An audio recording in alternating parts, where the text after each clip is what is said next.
Cecil, the legendary lion and the true face of power and authority. One of the most powerful and beautiful lions in Africa.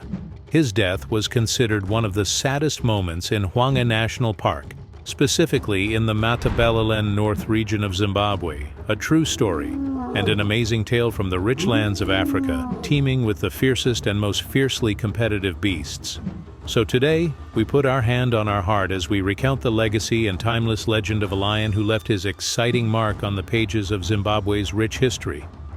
This legacy that ended prematurely. The story begins when Cecil, born in 2002, was tracked by a collar designed to transmit his movements and health status. From his upbringing to his youth in the reserve, he had a very prominent role in the place, with his great ferocity and the beauty of his huge black coat and golden eyes, to the extent that many travelers who love wildlife and lions came from faraway places to see Cecil. The incomparable lion, indeed, seeing him was worth traveling for hours to enjoy this living legend. Everything started when Cecil formed a new alliance with his son Zanda, enabling them to control vast areas of the park, to become the pride that they lead, consisting of 16 members of lionesses and cubs, and controlling the pride perched on the plains of the eastern region of the national park, which was called Linkwasha. The two became an unmatched force in the place, and despite the emergence of the alliance of the strong brothers Bush and Bubisi from the northern region. However, they were unable to wrest the place from Cecil and his son, who fought them with all ferocity and violence. You can imagine the size of the huge battle that began with roaring, then chasing, pouncing, and biting. Blood flows everywhere and loud sounds thunder in the place. The battle lasted for hours before the brothers were forced to retreat and leave for fear of being killed in a confrontation with the terrifying Cecil. Then Cecil and Zanda managed to stand their ground and chase the other two lions. Then they secured the area again. As time passed and the calm camped, it paved the way for Zanda to try to rebel and lead the pride instead of Cecil, the latter who made his big mistake, when he expelled his son, who began to become stronger and fiercer than the pride. His expulsion of Zanda ended in peace within the place, where Bush and Bobisi took advantage of the opportunity to try again to expel Cecil from the Linkosha group forever. And indeed, this is what happened, especially since Cecil was the only male in the group, so he could not stand against the brothers who did not delay a moment from attacking him and being satisfied with expelling him outside the group. On Cecil's long journey north through one of the areas controlled by the lion Kokore, at that time Cecil was thin, hungry, and his health was deteriorating, and he did not have much strength and ability to endure and confront. Therefore Cecil tried to ingratiate and submit to Kokore to gain a chance to form a new alliance with him. But Kokore rejected him and kept him away from his area in defense of his lands, and fearing that Cecil would kill his cubs in pride. Cecil returned to wander to find Jericho on his way, that single and huge male lion. Legend has it that Jericho's father killed Cecil's father in a violent fight that broke out between them, so there is a clear history of hatred between them. So naturally they cannot be friends, but due to the bad condition that Cecil reached and his desperate need to gain a new friend to rely on in hunting and control and save his life, everyone was surprised when he forgot past grudges and left those disputes and chose to unite strength with Jericho. They moved together to the Somalisa group area, where control and rule of the group were strictly enforced, for Cecil to regain some of his previous prestige and strength. But despite being a terrible force together, disturbances and internal problems began to appear, especially between them and the older cubs who began competing for rule and food, where they fought many battles at the time they ruled. The lack of food increased the severity of the males' temperaments during their struggle for the prey that was hunted and led to increased tension with the females. But regardless of that, calm returned after a period to gather the group and unite it after they discovered that their strength in their multitude and gathering is better than being separate and weak. The roar of those powerful lions announced the dominant power in the area, with their loud voices as Cecil challenged any alliance that dared to approach their controlled areas. That roar was also an expression for the females in the area of their desire to grow their pride and increase their offspring. So Cecil and Jericho took responsibility for the group, and the echo of their voices reverberated through the place to instill fear and terror in the spirit and entity of every predator or prey, and everyone will immediately understand the necessity of staying away and escaping from the claws of those ferocious, hungry lions. Kokore was not affected when he heard the roar of these two fierce lions, but he came to confront those challenging voices near his area. But when he saw their huge size together, he retreated and left his pride, surrendering immediately. Cecil and Jericho continued to declare control and challenge while they were looking for lionesses to continue riding their glory and establishing their own legacy in the area without boredom. In 2014, during the expansion, the two lions met three lionesses called Spice Girls, who saw in Cecil and Jericho the best lions that can mate with and produce strong offspring. By September of the same year, those lionesses had carried Cecil and Jericho's cubs to give birth in December 2015, 7 cubs, 2 males and 5 females. That was a happy family for that group of lions. For a while, they lived an ideal life in the Somalisa group. Pride grew in it to 12 individuals, but with the increase of pride, responsibility increases, meaning that they have to struggle for the place and food. So they needed to expand the area again, where Jericho ventured north to an area called Kennedy, near the railway line. And behind the line is the forest, also known as the hunting area, which contains some lions and lionesses. Jericho found on his way a lioness named Kathy, who was old and alone. Jericho informed Cecil that he had found a larger area. Cecil immediately moved north to Kennedy, where Cecil saw Kathy and was happy with her presence, especially not for mating, but for raising young cubs. They stayed with Kathy for a long time before they decided to return to their previous group for a short period and then return overnight to Kathy. All this happened before disaster struck the lion Cecil, where the plot was being hatched to monopolize him and hunt him.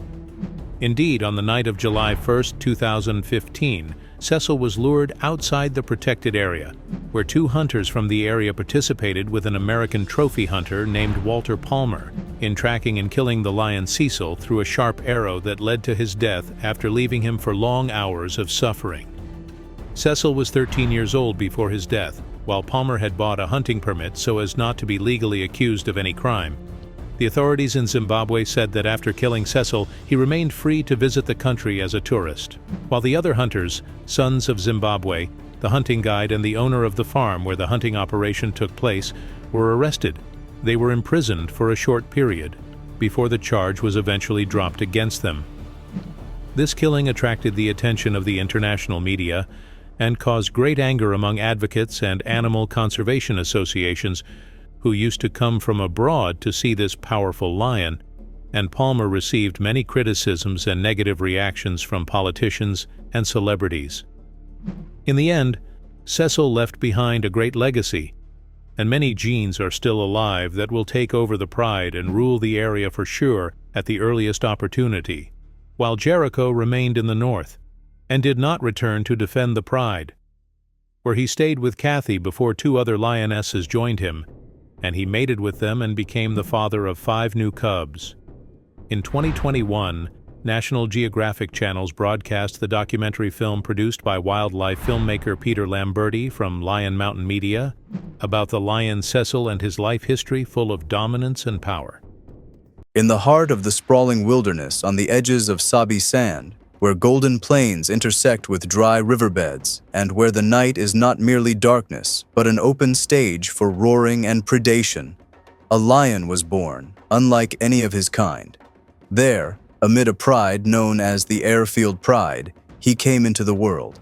A cub with stern features, his thick mane grew unusually fast, and his gaze hid behind it silent death and a terrifying soul. That cub would come to be known as Mr. T, or the devil who drowned the savannah in blood and rage. He was born around 2001 or 2002. Only a few years would separate him from the inevitable expulsion that awaited all male lions when they matured. At first, he was just one of the pride's sons, playing with his brothers, learning the art of hunting from the pride's mothers, leaping around his dominant father's body at the time. But the jungle hides its secrets, and fate always prepares those who may become kings or executioners. When he reached the age of 3, the moment came, and he was expelled from the pride. There was no longer room for young males in the pride's embrace, for they had become a threat. He and his 5 brothers, Makulu, Kinky Tail, Dreadlocks, Rasta, and Pretty Boy, set out to begin a life of wandering. 6 nomadic males, 6 hungry lions, 6 hearts that had not yet tasted the meaning of power. And from here, everything began, from wandering to the throne of kingship. It was a turning point in their lives in 2004, after they were driven out of their safe place into the wilderness of fear and hunger. They survived on whatever they could find, hunted small prey, and roamed the edges of territories controlled by stronger males. But something was forming within them. Strength, unity, and ambition that exceeded the limits of any alliance the region had known. By 2006, they had grown. Thick black manes framed their solid rock-like bodies and dagger-like teeth. They were no longer mere intruders. For them, it was time for war. The 6 announced their presence with roars that shook the savannah. At first, it was a shock. Who were they? But soon, everyone knew the answer. They were the Mapogos, the name that would sow terror across all of Sabi Sand. They moved like a storm. If they encountered a single dominant male, he knew well that his death had come. There was no chance against such an onslaught. The confrontation was not fair. It was an execution. 6 bodies attacked at once. The victim thrown to the ground, his flesh torn until nothing remained but screams carried away by the wind. And they did not stop there. They hunted down cubs. Most did not survive. Every cub that did not belong to them was sentenced to death. The mothers who tried to defend them tasted pain and destruction. That was the law of the Mapogos. Either you are of our bloodline, or you are erased from existence. With such ruthless ferocity, they extended their control over nearly half the reserve within months. Never before had modern history witnessed an alliance of such scale and brutality. The Devil's Feast. Though there were 6 Mapogos, one personality shone above all. Mr. T, the killer lion known for his thick, dark mane that covered his face like a black mask. But it was not the mane that made rangers and visitors call him the devil. It was his actions. He was unpredictable. He attacked suddenly, without reason, and tore apart his opponents with savagery even after they were dead. He wasn't merely a killer. He enjoyed the moment of slaughter. Although he loved all his brothers, his bond with Kinky Tail was special. They were an inseparable duo, hunting together, killing together, protecting each other's backs. When Mr. T surrendered to his madness, nothing could stop him, not even his brother's cubs. More than 11 cubs were killed by his fearsome jaws, slowly, cruelly, and without reason. None of his brothers intervened, as if they had accepted the devil among them. Thus, Mr. T became not just another lion, but a symbol of terror, a dark legend told in every camp and every safari. The Brothers Division. Despite the Mapogos' might, cracks began to appear within, especially between Makulu, the eldest brother, naturally a leader, strong and dominant, and his brother, Mr. T, the fiercest of them all, who refused to be subordinate. In 2008, repeated clashes broke out between them. In one of the fiercest, Makulu bit into Mr. T's leg with such force it nearly crippled him. Makulu won that round, but the psychological wound was deeper than the physical one. After that battle, Mr. T split from his 4 other brothers. But he did not leave alone. He took with him his closest brother, Kinky Tail. The two moved east to establish their own domain, away from their brothers in the west. This split was not just a tactical decision. It was the beginning of a new era. Thus, the alliance divided into 2 factions, Mr. T and Kinky Tail in the east, Makulu, Pretty Boy, Dreadlocks, and Rasta in the west. That division sparked the bloodiest wars Sabi Sand had ever seen. The new enemy, the Majingilanes. In 2010, A threat emerged unlike any before. 5 young males in their prime, known as the Majingalanes. Their bodies were solid and explosive, their eyes fearless.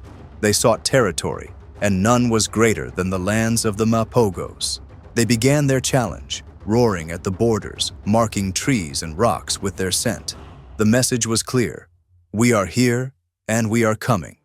Mr. T and Kinky Tail did not retreat. On the contrary, they accepted the challenge with arrogance. They had never lost a fight. Why fear now? On June 8, 2010, the spark ignited. In a dense forest, the brothers encountered a lone Majingalane male. He tried to flee, but they caught him, pinned him down, and tore him apart. He was fierce, fighting until his last breath, leaving scars on Mr. T's face and Kinky Tail's paw. But the result was inevitable. One Majingalane was dead. Yet in the jungle, it was known. Blood begets blood. That night, vengeance was set in motion. The tragedy of Kinky Tail. Under the cover of darkness, the Majingalanes moved, furious and seeking revenge. They searched relentlessly until they succeeded in isolating Kinky Tail, who was wounded and limping from the previous battle. Still, he refused to retreat. He faced them, 4 against 1. He fought fiercely, injuring and pushing them back, but eventually, he fell beneath their brutal strikes and biting jaws. They pinned him to the ground and tore him apart mercilessly. By the time Mr. T arrived, it was too late. He saw his brother, his other half, being ripped apart between the enemy's jaws. He tried to attack and save him, but the odds were against him. They chased him away, forcing him to flee. When he returned, everything was over. Kinky Tail was nothing but a shredded corpse. That moment changed Mr. T forever. He was no longer the same lion. He became darker, filled with hatred and fury, as if Kinky Tail's soul had turned into boiling blood in his chest. For 2 whole days, he stood at the eastern borders roaring for his dead brother without pause. His mourning echoed through the wilderness. But the jungle shows no mercy, and he had to go on. The Devil Unleashed. Mr. T returned to his brothers in the west, but something inside him had shattered. He was no longer just a powerful king. He was now a true devil. He began killing his brother's cubs one by one. More than 11 cubs died by his claws over a few months. None of his brothers tried to stop him. Perhaps they feared him, or perhaps they understood that the pain inside him could not be calmed. The Mapogo coalition shrank after Rasta's mysterious disappearance. Only 3 remained: Makalu, Pretty Boy, and Mr. T, still kings of the West. But time moved on. They were aging, their wounds accumulating. It was clear a new dawn was coming, one carried by younger, stronger lions. The end at the hands of the Saladi. Then came 2012, when another coalition emerged from the south. 4 males called the Saladis, later known as the Katos. They were in their prime, hungry for dominance and unafraid of facing legends. By February, signs of war were already clear. The confrontation was inevitable. As the Mapogos grew older, the Saladis grew stronger by the day. On March 16, 2012, the decisive moment came. In broad daylight, the Saladi coalition caught Mr. T alone. They attacked from all sides, slashing his back open with a deep wound. He fell to the ground, roaring, a cry that echoed through the savannah. He tried to fight, but one bit into his spine and broke it, leaving him paralyzed. Even then, he did not surrender. He kept growling, trying to rise, biting the air as if refusing to accept defeat. He fought until his last breath, even while unable to move. The rangers watching were stunned. One later said, "He died as he lived, a warrior to the very end." Legacy of blood and fire. With his death, the era of the Mapogos ended. That coalition had terrorized the reserve for years, ruled half of it, and killed more than any other in modern Sabi-Sand history. Mr. T left behind a legacy of contradiction.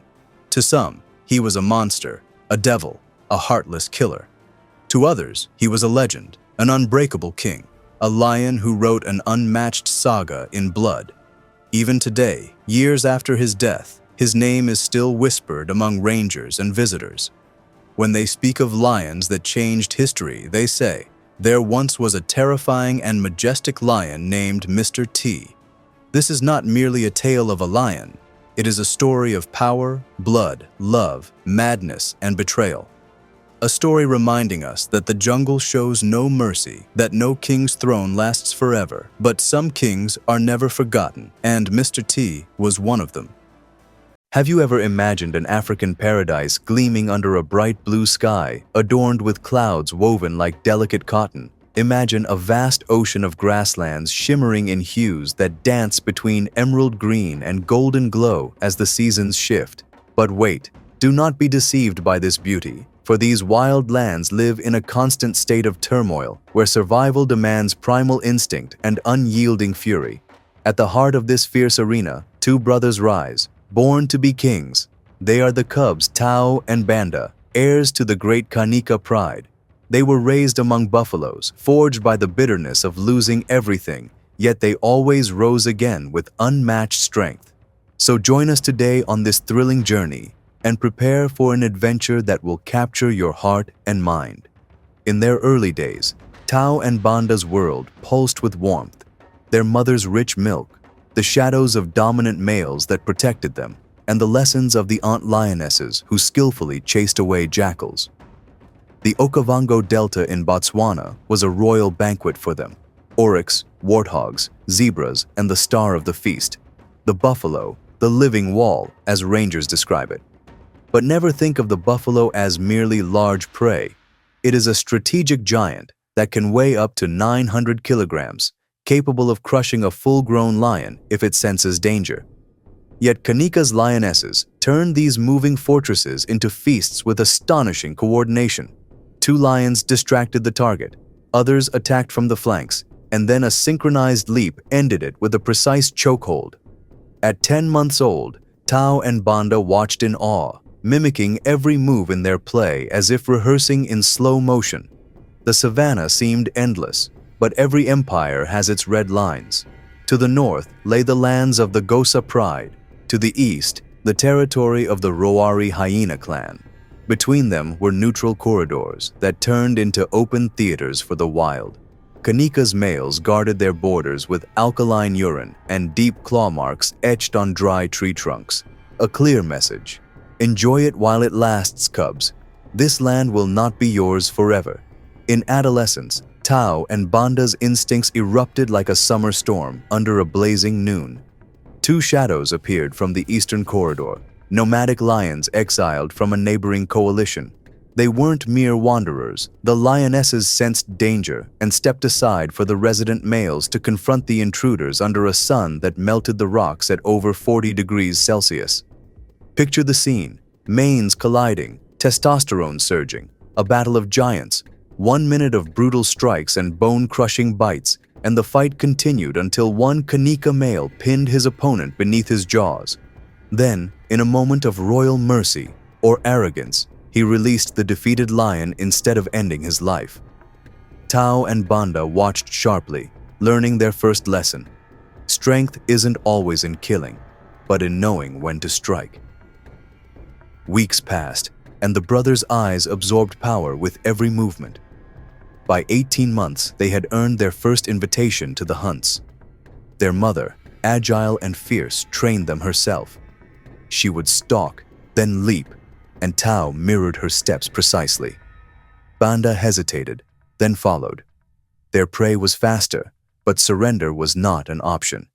After hours of failed attempts, they ambushed an antelope, but the warning cries of vigilant baboons exposed their plan. With every failure came learning. By age 2, Tao and Banda's fierce features took form. Their hind legs had turned into pistons ready to burst forward at 60 kilometers per hour. They stood at the threshold of their final rite, leaving the family. But fate had other plans. At dusk, the intruder who had once been spared returned, stronger, crueler, colder than ever. He confronted one of the Kanika males alone while his partner was patrolling afar. Beneath the acacia trees, a battle raged, unequal and savage. The invader, fueled by vengeance, struck with the fury of a storm. When the dust settled, the victor wore a crown taken by fang and claw. The Kanaka family scattered like seeds in a wild gale, leaving behind a fallen king and conquered land. The lionesses, hearts heavy, refused to submit to the new tyrant or abandon their cubs. In the chaos, Tao and Banda fled together, but fate soon separated them from their pride, trapping them in a snare woven by the wilderness itself. From night to night, the brothers awoke to a world without guardians or borders, no buffalo feasts, no protective shadows of aunts. The savannah now offered them a single command: wander, hunt without help, follow scents carried by the wind, and stay alert, for danger lurked everywhere. Hunger, the invisible enemy, struck without mercy. On the fourth day of fasting, vultures circled the horizon, a sign of an abandoned carcass. The brothers' bellies growled like distant thunder. They approached. Tao bit first, but Banda hesitated. He smelled danger, hyenas perhaps, or worse, an older lion prowling nearby, but hunger roared louder than fear. They devoured the rotten flesh in heavy silence, chewing not just meat, but their pride. In exile, every bite is a treasure. 6 months passed like an eternity. Their ribs jutted like the ridges of barren hills. Thorn wounds healed, then tore open again with every step. But instinct led them to hidden treasure, a field rich with buffaloes swinging between mud and fresh grass. The females and calves followed a predictable path. It was a golden opportunity, yet laced with danger. Tao and Banda, still lacking experience, targeted a young calf. They crept through the grass, silent as shadows, until 20 meters away.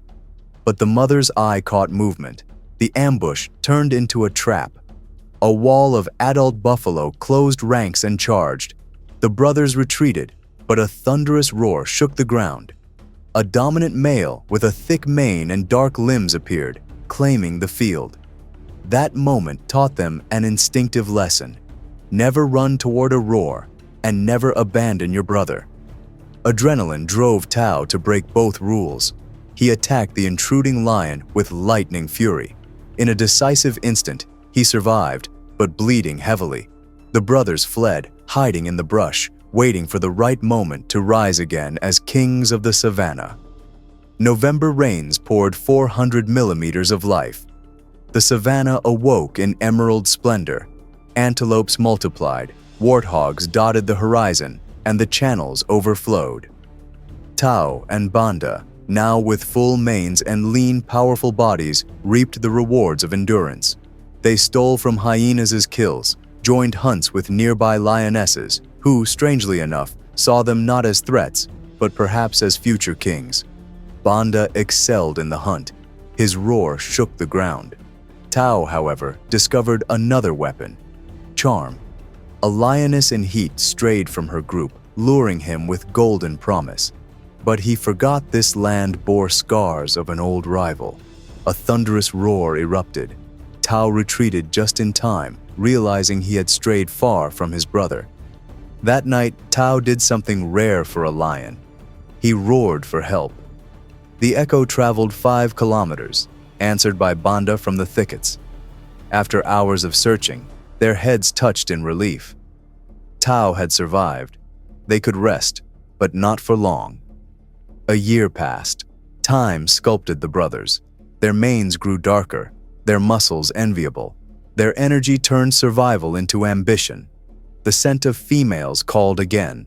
They followed the trail to 3 lionesses with cubs. The resident male was away on patrol. Perfect timing. Tao advanced, Banda close behind. But the king caught their scent and raced back. This time, he faced 2 machines of fury. The battle lasted 5 minutes. The king fell motionless. The crown of the kingdom passed to the brothers. In the weeks that followed, the lionesses led the brothers across the delta's realms, through pools of constant water, scattered forests, and open plains rich with prey. Tao stayed with the lionesses to protect them, while Banda marked territory every 300 meters, declaring their empire. At night, they roared together, their voices tearing through the savannah, proclaiming the start of a new reign. Soon, the lionesses entered heat in unison. They mated with the kings, and within 100 days, 7 healthy cubs were born. The kings lifted their crowns high and prepared for what was to come. Every hunt now mattered twice as much. Every patrol became a shield for the future. Beneath an orange sunset, Tao lay as a cub slid down his mane, playfully biting it. The other cubs danced among the lionesses. No longer were there lions without a pride, but an empire reborn. Tao and Banda were now flawless hunters, vigilant fathers, fierce guardians, true kings. And all of it was possible because, in the decisive moments, they chose to rise instead of flee. Now, take a deep breath. Imagine the scent of fresh grass mingling with warm blood of prey. The open wild where epic tales are woven from fury, love of dominance and pure defiance, sealed by blood and crowned by rare moments of peace. Certainly, seeing white lions is an incredibly rare and unique sight, whether in Timbavati Reserve or in Kruger National Park in general. According to ancient African tribal history, white lions were revered as the spirits of deceased kings by the local Tsonga people. In other legends, they are said to be the children of the sun god, sent to earth as divine gifts. Throughout history, white lions roamed the Timbavati area, located on the borders of Kruger National Park, for hundreds of years. The year 1938 witnessed the first documented sighting of a white lion in the area. By the mid-1970s, white lions were sighted once again in Timbavati, creating a major local and international stir. Many documented the story in books, the most famous of which is The White Lions of Timbavati by Chris McBride. Therefore, the discovery of new white lions in Kruger National Park was considered natural. One of these lions in Kruger stole the spotlight and became immensely famous, especially after appearing on the Wild Earth program, which gained global recognition. He was also followed by large groups of South Africans who visited Kruger National Park and captured photos of this remarkable lion. That lion is Casper, whose status rose to the highest levels due to his rare white color. The reason behind the rarity of white lions is that both the male and female must carry the recessive gene called leucism, which affects melanin levels in the body to produce a white cub. The probability of both lions carrying this gene is extremely low, making these pale-colored lions so unique. Casper the white lion was born with his siblings in the Shishangan Pride in July 2014. He had 4 brothers, 3 with the normal golden color of lions, and 1 who shared Casper's rare white color. From a young age, Casper displayed signs of strength, courage, intelligence, and affection for his brothers. It was only natural that he would be ambitious in building his own glory and forming a coalition feared by all in the reserve. Mid-2016 brought a major event when a new lion named N invaded the territory controlled by Shishangan. His eyes were filled with challenge and anger as he attacked Shishangan ferociously. The bloody conflict continued until it ended with Shishangan's death. After killing the dominant male, the new lion set out, as usual, to kill all the cubs carrying the previous male's genes, ensuring the females would mate with him instead. Casper and his brothers realized their father had been killed and resolved to flee the area, carefully moving away as fast as they could. Their early journey into exile had begun, wandering the plains in search of survival. But the unknown held many misfortunes. Along the way, the cubs entered the territory of dominant lions without noticing their presence. Those lions pounced on Casper's white-coated brother and killed him instantly. Casper was also injured in the attack, but managed to escape with his remaining brothers. They chose to hide in the fields, learning the tactics of observation and hunting to strengthen their weak bodies. Over time, they began killing different prey, including buffalo, which gave them the energy and vitality to continue. The 4 lions eventually formed their own coalition, named the Shishangan Coalition after their former pride. Casper's brothers were named Casanova, Umfowethu, and Footloose. By mid-2019, the coalition was roaming the plains, watched by the cameras of visitors, especially focusing on the striking white lion Casper. They repeatedly attempted to hunt buffalo, never giving up. But suddenly, 3 massive lions appeared, sneaking toward Casper, who was sitting alone with his back to them. Casper only realized the danger when his brothers ran toward him roaring. He fled with them just in time, but after retreating, the 4 lions, led by Casper, decided to turn back and face the invaders who sought to expel them. A bloody and savage battle ensued, with the young lions fighting with rare bravery. They struck with ferocity, ultimately defeating the 3 attackers and driving them out of the area. It was their first great victory, achieved without surrender. After this triumph, the lions gained immense confidence. They began roaming Kruger, seeking to expand, explore, and challenge other lions. After 2 years of wandering, it was time for them to settle and take over a strong pride. Indeed, they encountered the females of the Satara pride and began mating with them. By 2022, 3 cubs were born, the offspring of Casper and his brothers, all with the natural golden color. To this day, the coalition remains with the Satara pride, though no one knows if they will eventually move on to another pride. Casper himself was known to disappear for long periods before returning. No one can predict the end of this coalition's story. The coming days may bring many more remarkable tales about Casper and his powerful brothers, especially now that they have reached 7 years of age and are at the peak of their strength and vitality.